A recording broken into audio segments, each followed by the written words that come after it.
Hey guys, welcome back to another video. For this week's review, I thought I'd go back to my ethnic roots, good old England, but more specifically the host of the most recent Commonwealth Games Birmingham, because yes, I am cultured and know sports and all that. So without further ado, let's have a look at what happened in this series. Quick note that I'm adding in here, the rest of the video will contain spoilers for the first series, so if you don't want the series spoiled, I'd stop watching here, but otherwise, I hope you enjoy.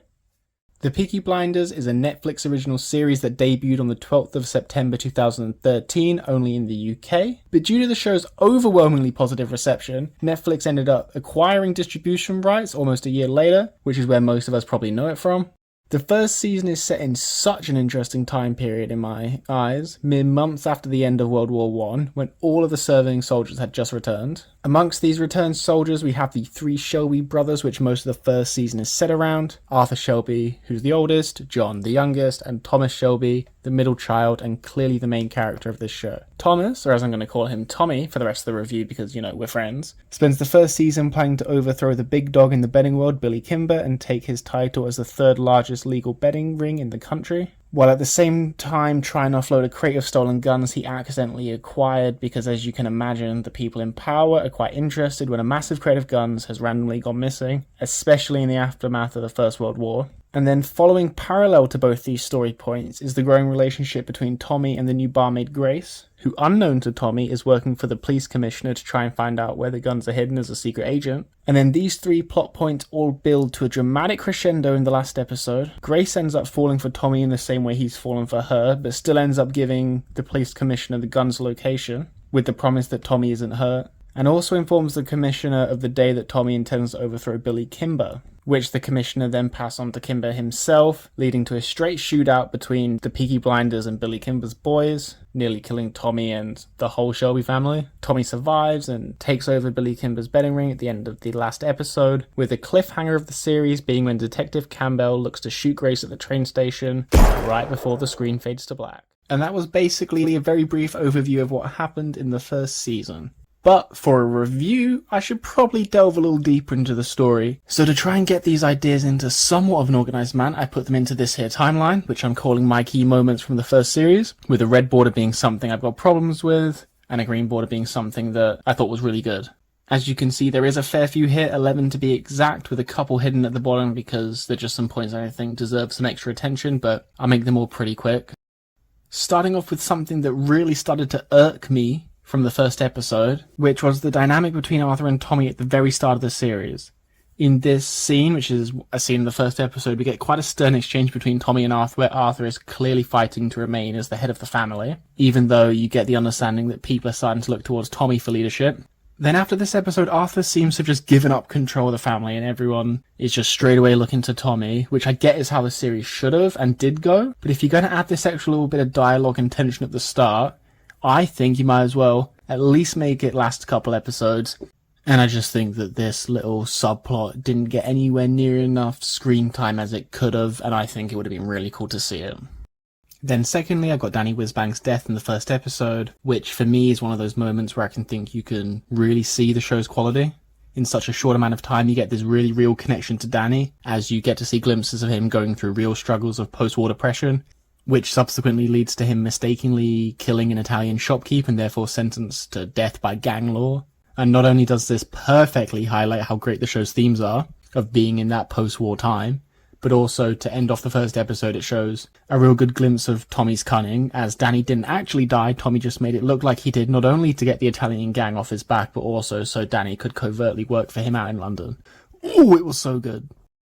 Now back to a point / I guess a character that I just didn't fully understand, which would be Freddie Thorne. Don't get me wrong, I thought the actor that played him did a decent job. However, I think that as a prominent and important side character, not much about his character actually made sense. Take him out of the show and wholly the story doesn't change too much. The only good thing I found his character bring I'll talk about in a minute. Everything else just felt meaningless. Once the last episode was done, they didn't explore his and Tommy's friendship before the war or expand fully on his and Ada's relationship. And I mean, the examples could go on. So I really just hope next season he either gets less screen time or his character gets some well-needed development. Well, this is the only point where it's both green and red because I love it. And then much like Freddie and Arthur, I wish there was just more of it, which is none other than the snippets of flashbacks of Tommy and friends during the war. I love these so much, and for me it's what sets the show above others like it. It doesn't really rely on the fact it's post-World War One to carry the story, but it also uses it so cleverly to add really instantly relatable character points that elevate the story so subtly I can't get enough of it. I just only wish it was shown and talked through slightly more, that's all. Another point that I didn't love, and this one is one that I have genuine issue with, how did the man that's supposed to be the big brains of the whole operation, that's out thinking all of the other characters, hire an assistant that he knows has been lying to him for months? As in this scene, he quite literally just said, "You've been lying to me." Even if they're only slightly petty lies, how are you entrusting all your future plans with her straight away? I get he was in love and had fallen for her, but come on. It just feels so far removed from how cunning Tony's character is supposed to be that I just didn't get it at all. Now past halfway, number 6, we have the interesting case of Arthur Sr., the father of the 3 Peaky Blinders brothers. I'm not going to go too much into this because it's the same case as the flashbacks, Freddy, Arthur, etc. And that's because Arthur Sr. was just thrown in and then whisked away. I would have loved to see him either included more and build out his character, or just don't include him at all. 7, our first just solid green point in a while, is simply just Grace getting found out. The tense encounter with Polly, who is going to get her own talk in a minute, the visceral way you see it affect Tommy and Grace, is just great viewing. There's no slightly more niche points here, it's just simply just a really enjoyable and climactic watch, which felt like the build-up all season had some solid payoff, which is always a great feeling. Then finally, our last point before the final 3, the cliffhanger. Again, I don't actually have any high-tier review points here, I just love a cliffhanger, especially where I'm not 100% sure what the outcome next season will be. If I was forced to bet, I'd say that Grace survives, and she was either the one that shot the gun or Tommy came to the train station to say goodbye and shot Campbell when he saw him. I hope it's the former of those options, or for it to blow me away and Grace was actually shot, however, I doubt it. Now, our final 3 points. I won't dilly-dally here. The first is Polly, aka Helen McCroy, and then 2 points that usually go together most of the time, the season's music and the season's cinematography. Firstly, I just need to talk about Helen McCroy, who played Holly in this series. From the first episode right to the last, where I think she shone the most, her character and her acting was incredible.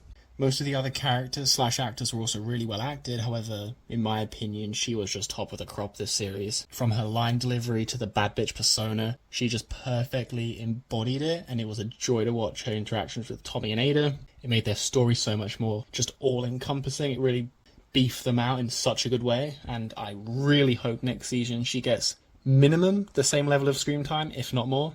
Then just a small point to end on, the music choice and the shooting of certain scenes, like Tommy entering the first episode and the confrontation with Billy Kimber.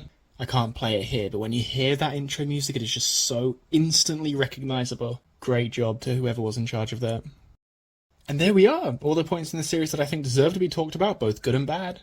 Leading us up to my favourite part of the review, because I'm a little stats nerd, what I rated each episode and then what I rated the series as a whole. First we'll go through the episode reviews, which we'll speed through.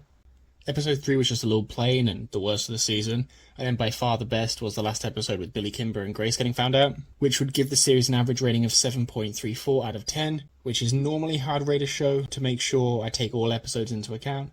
However, I thought it'd probably be fair to add 0.1 of a score for all the green / good points I talked about, and then take away 0.1 for all the bad points. And with 4.5 bad points and 6.5 good points, my overall rating for the first season of Peaky Blinders is a really solid 7.54 out of 10.